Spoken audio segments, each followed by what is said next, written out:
Hey guys, I hope you're doing well. In today's video we're going to be talking about Celestichthys margaritatus, also known as the Celestial Pearl Danio or the Galaxy Rasbora. These nanofish have so much colour on them and they're packed with personality too. If you have a nano aquarium, these are a great choice. So hopefully by the end of this video you'll know everything you need to know on how to keep these amazing little tiny fish. Let's talk about where these fish come from. These fish come from Myanmar, also known as Burma in the past. They're often found in small shallow pools with clear water with tons of vegetation in them. The pools are often found about 1,000 meters above sea level, which makes the water temperature they live in about 24 to 26 degrees Celsius or 75 to 78 degrees Fahrenheit. The pH of the water they live in is about 7.3 and the GH is about 7, which makes it soft water. The Celestial Pearl Danio can also be found living with other smaller Rasboras and loaches too. Like I said earlier, these guys have a ton of personality. They're very active, especially when you're feeding them, but they can also be quite shy as well. In the first few days I kept them, I found them to be quite skittish. As soon as I walked towards the aquarium, they would usually go hide in the crypts. But now that they started to settle down, I started to see some loose schooling behaviour, which is nice to see. Sometimes you'll see males sparring between each other. When they're sparring, they'll flare their fins out and start swimming in a circular motion. Some minor fin nipping might happen, but if there's enough vegetation in the aquarium for the male to retreat to, they'll be fine. The fin nipping would only happen between the other Galaxy Rasboras and will not affect your other fish in your aquarium. If you want to get the best behaviour out of these fish, I recommend getting a group of 6 at least as a minimum. They'll feel more comfortable in a group and should be less skittish too. Galaxy Rasboras live in captivity to be about 3 to 5 years old as long as they're kept well. Now let's move on to what these guys eat. Celestial Pearl Danios aren't picky when it comes to food. They accept most dry food and really love live food too. They are omnivores, so they'll also eat some plant-based food too. These guys tend to hang around the middle to top regions of your aquarium, so the ideal kind of food these guys will like is something that will eventually sink down to the low regions of your tank. I usually feed mine some Hikari nanobites. These are great for small nanofish as they contain lots of protein which helps to bring out their amazing colours. I usually crush mine just so that the particles are a little bit smaller to make it easier for them to eat. If you want to try these out, I'll leave a link in the description below. They also really seem to like Rapashi sawn and green too, which is an algae based food which helps to vary their diet a little bit. In the wild, Galaxy Rasboras do tend to eat small invertebrates, so if you have any really small baby shrimp you might need to be careful with these fish. They are micro predators, so they'll try to find small things to eat throughout your aquarium, but as long as you have enough plant cover they should be alright. I keep my Galaxy Rasboras with cherry shrimp and they don't bother the adults at all, and I've also seen a lot of baby shrimp hiking the plants too, which is good to see. So if you want to keep these fish, let's talk about the tank you'll keep them in. At a minimum, to keep Celestial Pearl Danios, the tank needs to be about 45 cm by 30 cm. That's a volume of about 45 litres or 10 gallons. I think it's best just to give these fish a little bit extra space, especially because the males can be a bit territorial, so the more space the better for them. When setting up your aquarium to keep these fish, you want to try and replicate their natural habitat as best as possible. In the tank I would use a nice dark substrate. This will help to bring out their natural colours more. In my tank I'm using ADA Aquasoil Amazonia, which is a really good substrate to use as it's really dark and it also softens the water a little bit. Since the Galaxy Rasboras can be a little bit timid, I highly recommend you densely planting your tank. The more densely planted the aquarium is, the more comfortable they'll get over time. Also, having a densely planted tank will help to break any sight lines up between sparring males. They also appreciate floating plants in the aquarium like Slovenia. These fish don't like a lot of flow since they come from small shallow ponds. You can keep these fish in an aquarium with a sponge filter if you wanted to, or if you're using an aquarium with an external filter you can use a lily pipe or a spin pipe to help reduce the flow a little bit. Since these are small fish, it's really important that you get the water parameters just right. The ideal pH range to keep these fish in captivity is about 6.5 to 7.5. The ideal temperature range to keep Celestial Pearl Danios is between 22 to 26 degrees Celsius, which is about 73 to 79 degrees Fahrenheit. They also appreciate soft water too, especially if they're wild caught, but most of the time when you see them in your local fish shop they should be tank bred now. The tank bred Celestial Pearl Danios can usually cope in harder water. They can also be a little bit more hardy, which makes them easier to keep in your aquarium. At the moment I got tank bred Celestial Pearl Danios, and my water is on the hard side, but after drip acclimated them to my aquarium they seem to be getting on just fine. Since Celestial Pearl Danios are really peaceful fish, they can live with a lot of other different species too. You just don't want to keep them with any fish that are significantly bigger than them, otherwise they'll become really timid or become a really expensive fish food snack. In my aquarium I'm keeping them together with chili rasboras, pygmy cories and atoll catfish. They're also living peacefully together with my cherry shrimp too. Some other good tank mates for these fish would be some guppies or endler guppies too.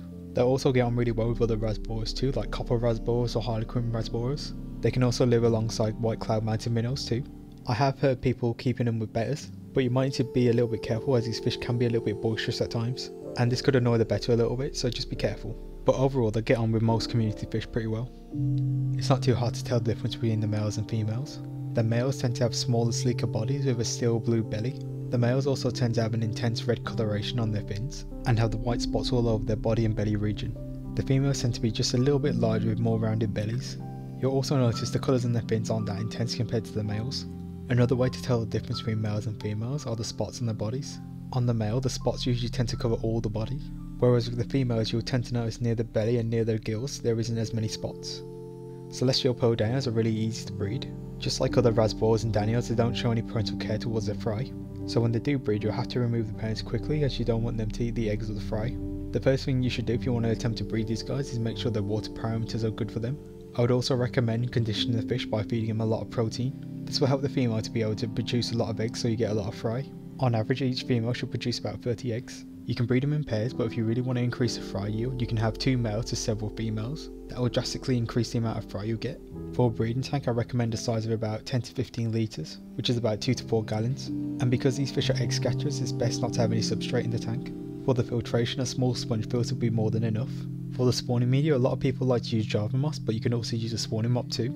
This will just provide an area for the Galaxy Rasboras to scatter their eggs around.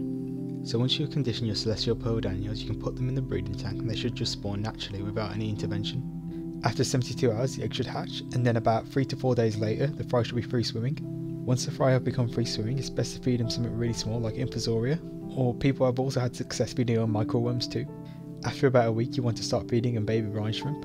This will provide them with a lot of nutrients which will help them grow up to be nice and healthy. Once the fry are around 2 to 3 months old you will start to see them develop their adult colours, and then at this stage you can either sell them on or keep them for your aquariums. These fish are relatively quite new to the hobby, only being discovered in August 2006. Since before 2006 Myanmar was quite a relatively closed off country.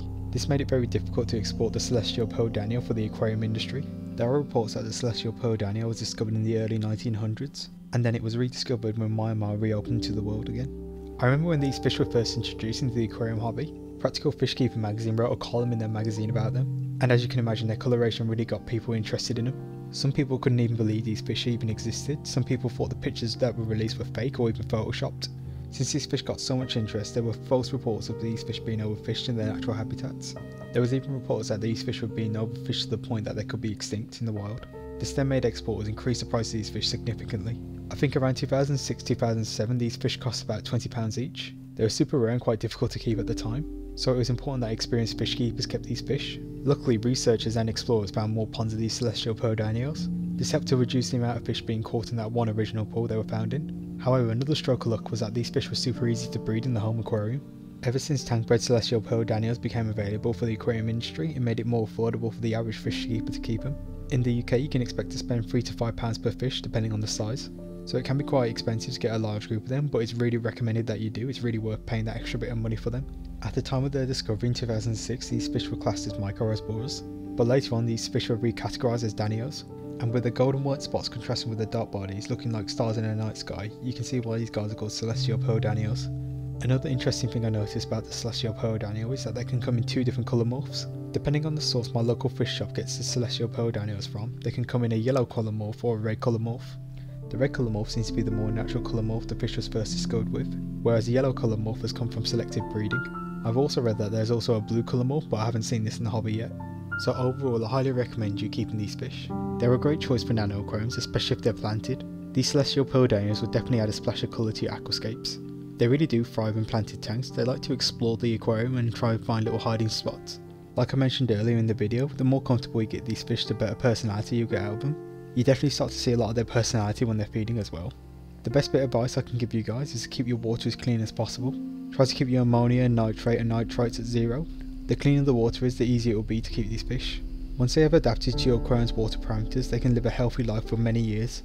So I hope you found my guide on how to look after Celestial Pearl Danios useful. Maybe you learned something new about them that you didn't know before. I made another care guide like this about chili Rasboras a few months ago. Chili Rasboras are very similar to Celestial Pearl Danio, so it might be useful if you want to have a look.